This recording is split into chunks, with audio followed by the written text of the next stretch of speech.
না পৰিস্থিতিটো অকল ভকত চাপৰি বুলি নকওঁ, গোটেই অল মাজুলীতে হাতীৰ এটা বিচৰণ চলি আছে, গড় দুটাও অলৰেডি আছে। কিন্তু ভকত চাপৰি এলেকাত এনেকুৱা হৈছে নদী পাৰ হৈয়ে মানে চাপৰিবিলাকত দিনৰ ওচৰত থাকে আৰু নদীখন সৰু ঠেক, সেইখন পাৰ হ'লেই তেওঁলোকে ধানটো খাবলৈ পায়। সেই সুবিধাটোকে লৈ আজি 3-4 দিন মানে হাতীকেইটাই ভকত চাপৰি মানে এইটো কলীয়াঘুলি এলেকা আৰু উলুপাম এলেকাত কিছু ধান খেতি অনিষ্ট কৰিলে। সেয়েহে ৰাইজৰ লগত আমি এইখিনি ৰাইজক যদিও আমি বম বা টৰ্চ লাইট এনেকৈ দিছিলোঁ, তেওঁলোকে ৰাজহুৱা হিচাপে এইখিনিৰ পৰা মুক্ত হ'ব পৰা নাই বিপদ সংকটৰ পৰা। সেইকাৰণে আমি আজি নিজে আহিলোঁ আৰু ৰাইজৰ সহযোগ পাইছোঁ, ইয়াত ৰাইজৰ ছাপোৰ্ট পাইছোঁ। ৰাইজে আমাক যথেষ্ট সহায় কৰিছে আৰু ৰাইজৰ সহযোগতে আমি প্ৰায় 5টামান বজাতে আমি ভকত চাপৰি পালোঁ। আজি আমি হোল নাইট ডিউটি কৰিম। ইয়াত হাতীকেইটা কোন লোকেশ্যনেদি কেনেকৈ আহিব পাৰে সেইখিনিৰ ওপৰত আমি আজি পহৰা কৰিম বুলি বৰ্তমান আমি ৰাইজৰ লগত হিচাপে আমি মানে পহৰা কাৰ্য চলাই আছোঁ। সেইটো বুলি নকওঁ, এনেকুৱা কথা আছে তাৰমানে বন্যপ্ৰাণী প্ৰায় মাজুলীৰ পৰা যাব নোখোজেই।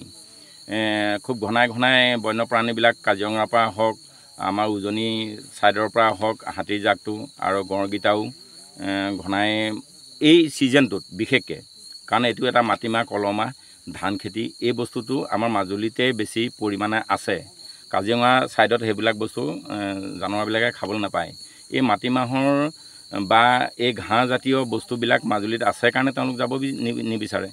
আৰু যথেষ্ট আমি ৰাইজে সেইখিনি ক্ষেত্ৰত আমাৰ যোগাযোগ থাকে আৰু আমি খবৰ পোৱাৰ লগে লগে প্ৰায় ৰাইজক যিমান পাৰোঁ আমি দিনত হওক ৰাতি হওক আমি পহৰা কৰি পেলাই তেওঁলোকক বিপদ সাগৰৰ পৰা উদ্ধাৰ কৰিবলৈ চেষ্টা কৰি আছোঁ। অলৰেডি কাজিৰঙা দিশলৈও আমি বন্যপ্ৰাণীবিলাক খেদাৰ চেষ্টা চলাই আছোঁ। না পৰিস্থিতিটো অকল ভকত চাপৰি বুলি নকওঁ, গোটেই অল মাজুলীতে হাতীৰ এটা বিচৰণ চলি আছে, গড় দুটাও অলৰেডি আছে। কিন্তু ভকত চাপৰি এলেকাত এনেকুৱা হৈছে নদী পাৰ হৈয়ে মানে চাপৰিবিলাকত দিনৰ ওচৰত থাকে আৰু নদীখন সৰু ঠেক, সেইখন পাৰ হ'লেই তেওঁলোকে ধানটো খাবলৈ পায়। সেই সুবিধাটোকে লৈ আজি 3-4 দিন মানে হাতীকেইটাই ভকত চাপৰি মানে এইটো কলীয়াঘুলি এলেকা আৰু উলুপাম এলেকাত কিছু ধান খেতি অনিষ্ট কৰিলে। সেয়েহে ৰাইজৰ লগত আমি এইখিনি ৰাইজক যদিও আমি বম বা টৰ্চ লাইট এনেকৈ দিছিলোঁ, তেওঁলোকে ৰাজহুৱা হিচাপে এইখিনিৰ পৰা মুক্ত হ'ব পৰা নাই বিপদ সংকটৰ পৰা। সেইকাৰণে আমি আজি নিজে আহিলোঁ আৰু ৰাইজৰ সহযোগ পাইছোঁ, ইয়াত ৰাইজৰ ছাপোৰ্ট পাইছোঁ।